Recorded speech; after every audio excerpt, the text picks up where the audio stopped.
So, the question on the floor is, why do I feel so empty? I would say it's many reasons, but the top one I would say would be because I'm not living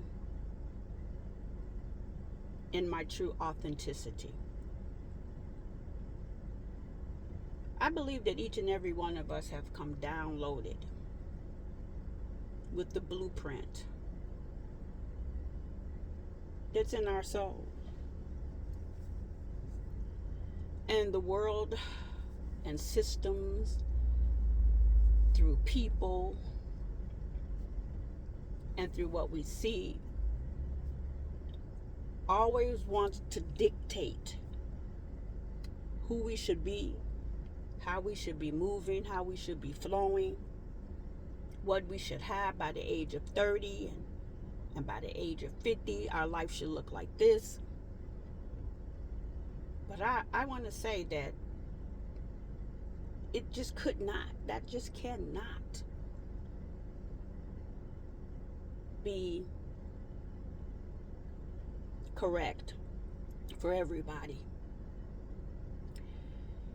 Even though I've had some accomplishments through systems that the world and people said I should do, like I'm an educated woman.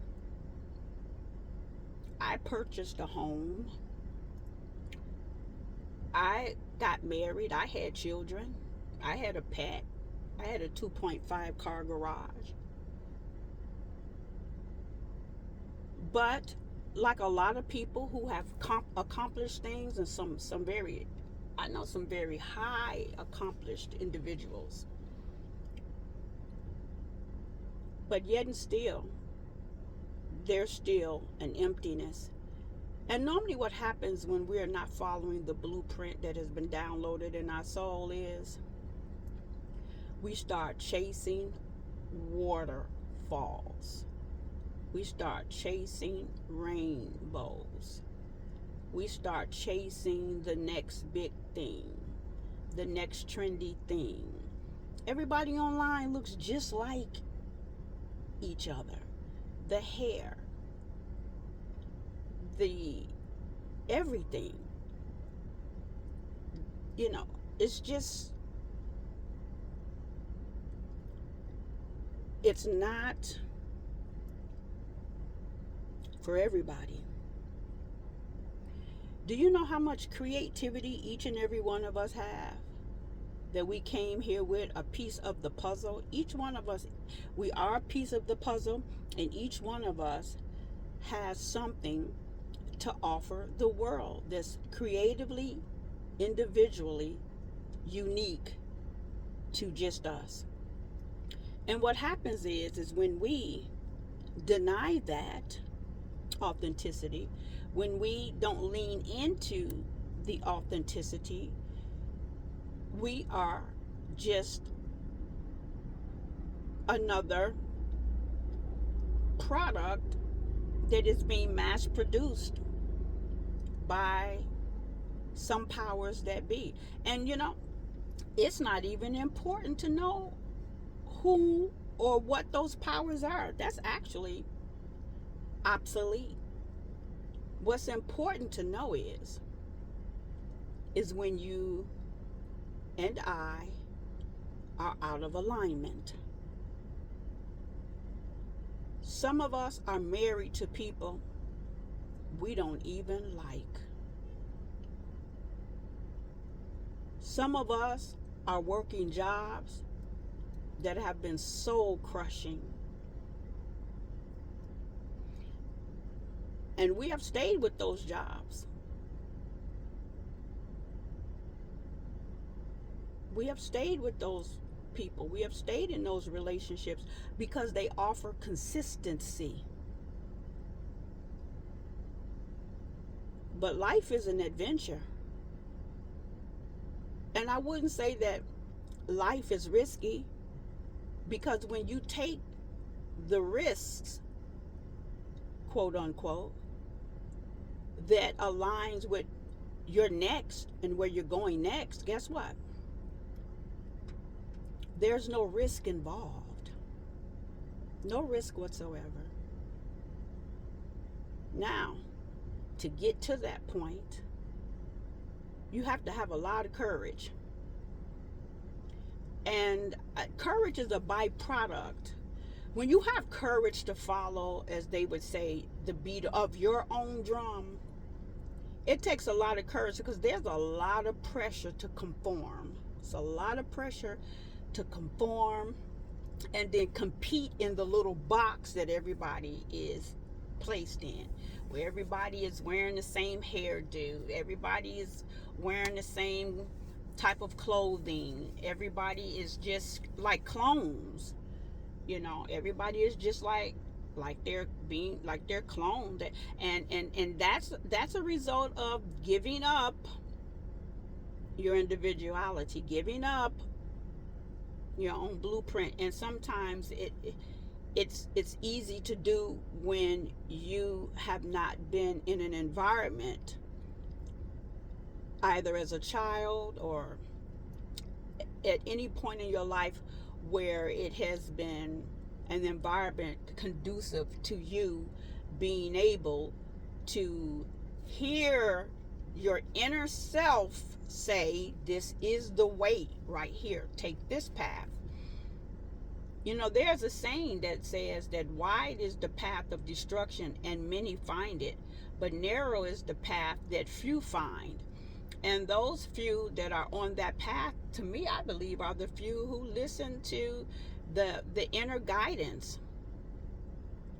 It takes a lot of courage. We all hear it at some point, and that's where a lot of times fear comes in. I mean, I don't know how many of you will get to hear this, but if you've ever experienced a time where you heard your inner self, your inner guidance say, do this, do that, or don't do this, or don't do that, and you totally regretted it because you didn't listen, well, it's still there. Your inner guidance. You're not here alone. You're not here unprotected, unseen, or unguided. You're not here on your own. You're not here out here all by yourself. You're not here abandoned. A lot of people are feeling lonely, in and out of circles of people.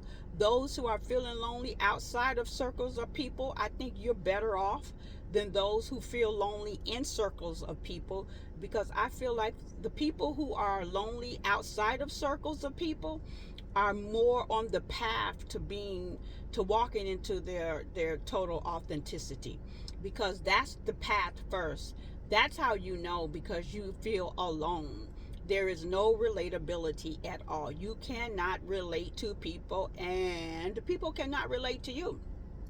And for those who are feeling lonely within groups of people, like you may have friend circles, even family members that you are totally not aligned with, and we stay in these relationships and these circles and in these groups because we don't want to feel alone, but we're feeling alone anyway.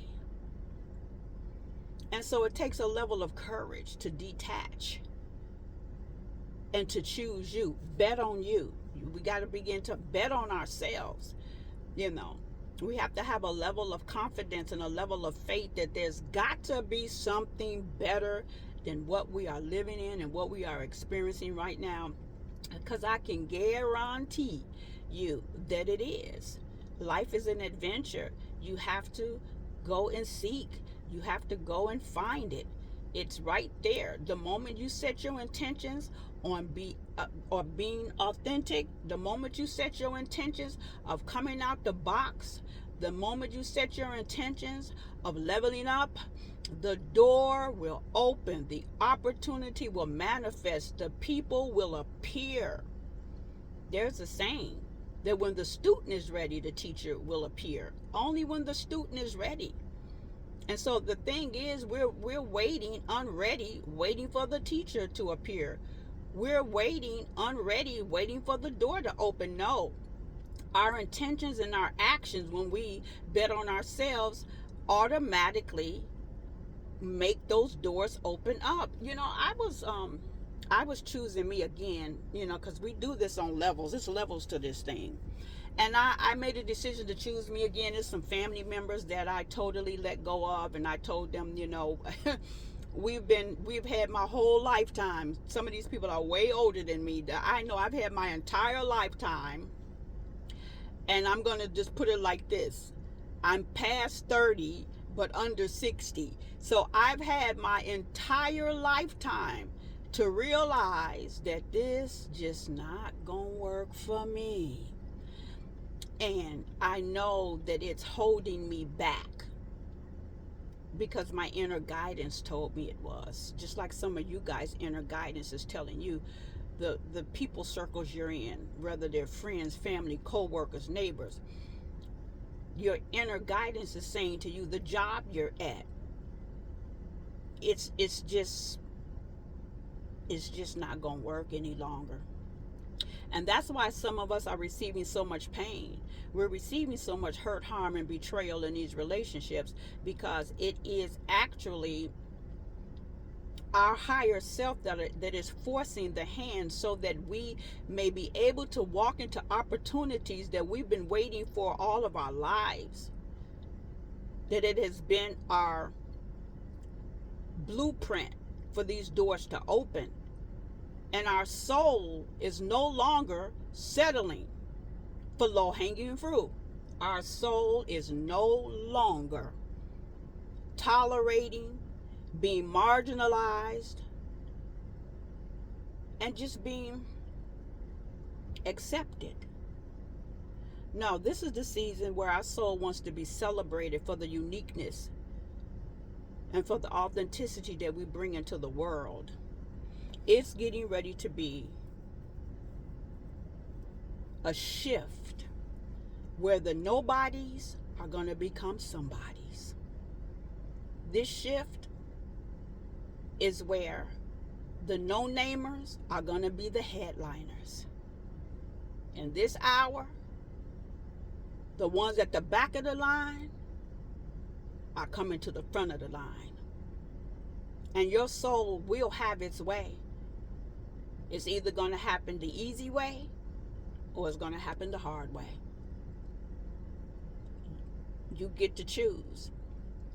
And so don't go running to folks and crying and then praying and saying, oh, they hurt me. Oh, they rejected me. Everybody knows that rejection is God's protection.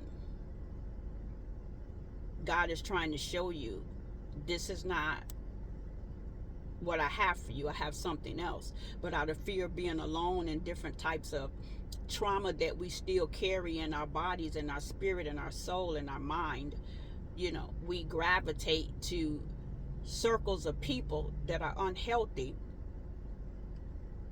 And so I want to say, give your chance a chance. Go back to that. What did you want to be when you were a child? That these systems are telling you unconsciously right now, that's impossible. And this right here is for somebody where you keep hearing, it's too late. You're too old. I know somebody 4 years ago, they told me they're too old to get a degree. Too old to get a degree. That was 4 years ago. Guess what? They're still alive 4 years later. And I said to them, get started on the degree, and if you think you'll be dead in 4 years, you will make your life become more prosperous. You can guarantee that you'll be here for another 4 years if you finally go ahead and do what you were created to do. You will expand and extend your life, and that's what happens. If some of you feeling like you're close to death, I double dog dare you to start following your dreams and watch God begin to add years to your life. I hope this was helpful. Your soul will have its way. You might as well partner, because your arms is too short to box with God. Be blessed.